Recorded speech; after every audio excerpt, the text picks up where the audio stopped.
ஒரு சாம்ராஜ்ய பகுதியில் யாருக்கும் இலவசமாக எதுவும் கொடுத்தது கிடையாது. இஸ்ரேலை தவிர அவர்கள் யாருக்கும் ஆயுதங்கள் கொடுத்தது கிடையாது. இலங்கைக்குத்தான் இப்போது விலங்கு வானூர்திகள் 10, அதை விட 2 C-130 ஹெர்குலிஸ் ரக விமானங்கள் 2, கிட்டத்தட்ட 12 விமானங்களை அவர்கள் இலவசமாக கொடுக்கிறார்கள். இலவசமான பயிற்சி, இலவசமான டெக்னிக்கல் சப்போர்ட் இல்லை என்னும் போது இலங்கை இந்த எந்த பகுதியும் இனிமேல் அவர்கள் தங்கள் நடைமுறையை கொண்டு வருவார்கள். மிலேனியம் சேலஞ்ச் உடன்பாடு என்ன உடன்பாடு? திருவோணமலையிலிருந்து கட்டுநாயக்காவுக்கான நேரடி போக்குவரத்து. திருவோணமலை எல்லா துறைமுகத்தையும் அமெரிக்கா கையாள்வது. அமெரிக்க படையினர் இலங்கைக்கு வருவதற்கு விசா தேவையில்லை. இலங்கையில் அமெரிக்க படையினருக்கு இலங்கை சட்டங்கள் பயன்படுத்த முடியாது. இதுதான் அதுல இருந்தது மிலேனியம் சேலஞ்ச். இப்ப அமெரிக்க படையினருக்கு இலங்கை சட்டங்கள் பயன்படுத்தப்பட்டதா இல்ல. குடிவரவில கூட பதியல. குடிவரவில கூட பதியாம போயிருக்கிறார்கள்.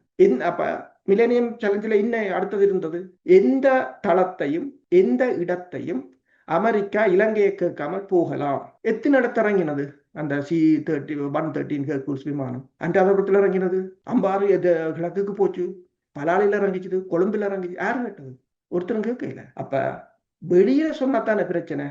பௌத்த துறவிகள் எதிர்ப்பார்கள், இந்தியா தூண்டிவிடும். அவங்க வெளியில சொல்லல, எழுதி முடிச்சுட்டு போட்டாங்க. இன்று வரையிலும் அந்த அமெரிக்கா அந்த பாதுகாப்பு உடன்பாடு பாராளுமன்றத்தில் சமர்ப்பிக்கப்படையில இலங்கை அரசாங்கம். அதே போல இந்தியாவினை சமர்ப்பிக்கப்படையில. இலங்கை அரசாங்கம் எல்லாத்தையும் எழுதினாலும் ஒரு சிலருக்கு தான் இலங்கை அரசாங்கம் பிரியோரிட்டியை கொடுக்குறாங்க. இலங்கை அரசாங்கத்துக்கு ஒன்று தெரியும், இந்தியாவே மிகப்பெரிய ஒரு சிக்கல்ல நிக்குது அமெரிக்காவோட. 500% வரி என்றா உங்களுக்கு யோசிச்சு பாருங்க. முழு உற்பத்தி நிலையங்களும் இந்தியாவில் மூட வேண்டியது. மூடினால் இப்ப இந்தியாவை பொறுத்தவரையில் உற்பத்தியை மூடுவது அமெரிக்காவுக்கு பெரிய இழப்பண்டில்லை. வியட்நாமில் கொண்டு போடுவான், மலேசியாவில் கொண்டு போடுவான், தாய்லாந்தில் கொண்டு, இலங்கையில் கொண்டு போட்டுட்டு போடுவாங்க. அவங்களுக்கு அது பெரிய பிரச்சனை இல்லை.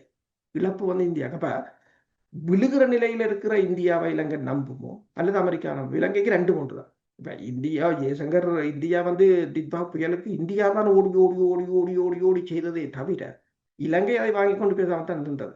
என்னென்று சொன்னால் இந்தியாவுக்கு இப்போது தேவையாக இருக்கின்றது. என்றால் அங்கால பங்களாதேஷா நேபாளமோ என்ற பிரச்சனை இல்லை.